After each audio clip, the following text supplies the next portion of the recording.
की राजधानी में बढ़ते जोगनी कांड हो रहे उसको लेकर आखिर दिल्ली फायर सर्विस के सुविधा को एक्सटेंशन किया गया और सुसज्जित वाहनों को बेड़े में शामिल किया गया है। अभी हम जानते हैं हमारे पास है डॉक्टर एस के तोमर जो डिप्टी चीफ फायर ऑफिसर है। आखिर सर इस बारे में थोड़ा सा विस्तार से। देखिए, दिल्ली में ट्रैफिक की समस्या रहती है और ट्रैफिक के साथ साथ जो हमारी बड़ी गाड़ियां हैं वो तंग गलियों में और संकरी गलियों में नहीं पहुंच पाती। तो इसलिए अभी हमारे पास हमने अभी 24 एक्सेल 6 जो अर्टिगा गाड़ी है उस पर हमने हाई प्रेशर पम्प लगाया और मॉडर्न लेटेस्ट टेक्नोलॉजी जो है जिसमें पानी और फोम दोनों हो। तो उसका मेन पर्पस ये है कि रिस्पांस टाइम कम हो, थोड़ा स्पीड ज़्यादा हो, क्योंकि जो बड़ी गाड़ियाँ होती हैं वो थोड़ा देर में पहुंच पाती हैं, उनका पिकअप भी इतना अच्छा नहीं है। तो इसलिए इसमें हमने एक ट्रायल बेसिस पर दिल्ली में पहली बार इस्तेमाल किया है, जिसमें हाई प्रेशर फोम सिस्टम है, जेट है, स्प्रे है, मिस्ट है और जो स्पेशल ये टेक्नोलॉजी है ये पानी को बहुत बारीक बूंदों में कन्वर्ट करके एक आप ये समझिए कि एक 9 लीटर का जो पानी है वो एक पूरे कमरे की आग को बुझाने में सक्षम होता है, जिसको हम मिस्ट सिस्टम बोलते हैं। इसमें वाटर ड्रॉपलेट को 40 माइक्रोन साइज से कम में तब्दील कर दिया जाता है, तो पानी की जो आग बुझाने की क्षमता है वो बढ़ जाती है। जी हम इसकी जो क्षेत्र में जो जानकारी स्प्रेड करते हैं, चाहे जे क्लस्टर हो या नई बिल्डिंग बायलॉज में या एमपीडी मास्टर प्लान 2021 में किस तरीके से हमने इनमें अवेयरनेस का प्रोग्राम रखा है? देखिए, अवेयरनेस का प्रोग्राम हमारा पूरे साल चलता रहता है। ये हमारा कोई फायर सर्विस वीक के दौरान तो हम काफ़ी बिल्डिंगों में जाके मास अवेयरनेस प्रोग्राम करते हैं जो 14 से 20 अप्रैल होता है। उसके अलावा भी हम लोगों को जो स्कूल हैं और स्कूल के बच्चे हैं स्कूलों के अंदर और जहाँ से भी हमारे को रिक्वेस्ट आती है किसी भी मल्टी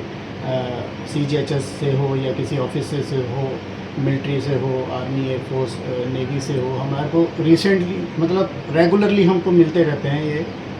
ऑफर्स आते रहते हैं और जब भी रिक्वेस्ट आती है तो हम वहाँ पर अपनी टीम भेजते हैं और बाकायदा उनको मास अवेयरनेस और इनकी जो ड्रिल्स वगैरह हैं वो हमने रेगुलर कराते हैं। ये हमारा रेगुलर फीचर्स है।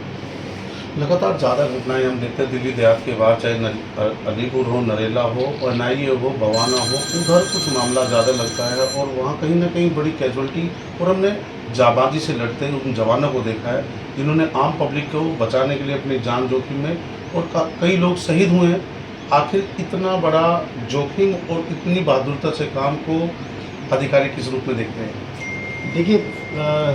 जैसे ये प्रोफेशनल हजार्ड होता है और इसी चीज़ के लिए हम लोग जब किसी को रिक्रूट करते हैं एज ए फायरमैन तो उसको हम 6 महीने की रिगरस ट्रेनिंग देते हैं और उसके बाद जब उसको हम एक्चुअल फायर सीन पर भेजते हैं तो जो हमारे पुराने एक्सपीरियंस्ड फायर फाइटर्स हैं उनके साथ उनको धीरे धीरे एक्सपीरियंस गेन होता है और वो सुरक्षा को मद्देनज़र रखते हुए पूरी कार्रवाई करते हैं। और आजकल जब से कैजुअल्टीज़ हमारी फायर पे हुई थी उसके बाद में दिल्ली गवर्नमेंट ने सभी फायर फाइटर्स के लिए compulsory fire fighting protective clothing जो इंटरनेशनल नॉर्म्स में है, जिसमें 5 चीज़ें हैं, ओवरऑल है, गमबूट है, हेलमेट है और आग से बचने के लिए फायर फाइटिंग हुड है। तो उसमें काफ़ी चीज़ें हमने ली हैं और हम इनकी रेगुलर रिफ्रेशर ट्रेनिंग भी कराते हैं ताकि लोगों को भी बचाया जा सके और खुद भी सीखें। देखिए, आखिर देश की राजधानी की व्यवस्थाओं में जब विकसित दिल्ली की हम बात करें वहीं इस सुसज्जित बेड़े में फायर की बहुत सारी व्यवस्थाएं बढ़ी है और आज के आधुनिक दौर में जिस तरीके से इन सुविधाओं को स्प्रेड किया जाता है उससे लोगों के जन बचाव का कार्य किया जाता है। ऐसी खबरों को लगातार सोशल मीडिया के हैंडल से आप सभी को नागरिक होने के लिए नित्य जिम्मेदारी बनती है, इनको लगातार फैलाना चाहिए। देखते रहिए संजीव के साथ, कैमरामैन संजीव के साथ संजीव, दिल्ली समाचार डिजिटल, दिल्ली।